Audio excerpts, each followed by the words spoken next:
ದೀಪಕ್ ರಾವ್ ಮನೆಗೆ ಕೇಂದ್ರ ಸಚಿವ ಅನಂತ್ ಕುಮಾರ್ ಹೆಗಡೆ ಭೇಟಿ ನೀಡಿದ್ದಾರೆ.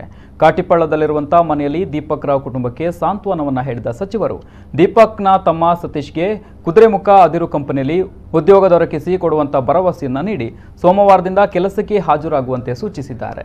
ದೀಪಕ್ ರಾವ್ ಕುಟುಂಬಕ್ಕೆ ವೈಯಕ್ತಿಕವಾಗಿ 25,000 ರೂಪಾಯಿ ಪರಿಹಾರ ಧನವನ್ನ ವಿತರಿಸಿದರು. ಈ ಸಂದರ್ಭದಲ್ಲಿ ದಕ್ಷಿಣ ಕನ್ನಡ ಜಿಲ್ಲಾ ಸಂಸದ ನಳಿನ್ ಕುಮಾರ್ ಕಟೀಲ್ ಸೇರಿದಂತೆ ಬಿಜೆಪಿ ಮುಖಂಡರು ಸಾಥ್ ನೀಡಿದ್ದಾರೆ. ಆಗಬಾರದೇ ಇರತಕ್ಕಂಥ ಒಂದು ಘಟನೆ ನಡೆದಿದೆ.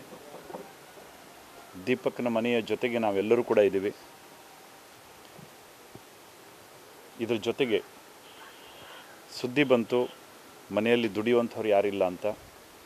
ಈಗಾಗಲೇ ಕುದುರೆಮುಖ ಕಂಪ್ನಿಯ ಜೊತೆಗೆ ಮಾತಾಡಿದ್ದೀನಿ. ಅವ್ರು ಯಾವತ್ತು ಬೇಕಾದರೂ ತಮ್ಮ ಹೋಗಿ ಅಲ್ಲಿ ಜಾಯ್ನ್ ಆಗ್ಬೋದು, ಕೆಲಸಕ್ಕೆ ಜಾಯ್ನ್ ಆಗ್ಬೋದು. ಬಾಕಿ ಉಳಿದಂತೆ ಕಳೆದುಕೊಂಡಿರ್ತಕ್ಕಂಥ ದೀಪಕನನ್ನು ವಾಪಸ್ ಕರ್ಕೊಂಬರ್ಲಿಕ್ಕೆ ಸಾಧ್ಯ ಇಲ್ಲ. ಆದರೆ ಇದಕ್ಕೆ ಹೇಗೆ ನ್ಯಾಯ ಕೊಡಬೇಕು ಆ ಎಲ್ಲ ದೃಷ್ಟಿಯಿಂದ ನಾವು ಈ ಮನೆಯ ಕುಟುಂಬದ ಜೊತೆಗಿದ್ದೀವಿ ಮತ್ತು ಹಿಂದೂ ಸಮಾಜದ ಜೊತೆಯಲ್ಲಿ ಇದ್ದೀವಿ ಅಂತ ಹೇಳಲಿಕ್ಕೆ ಖಂಡಿತವಾಗಿ ನನಗೆ ವಿಶ್ವಾಸ ಇದೆ.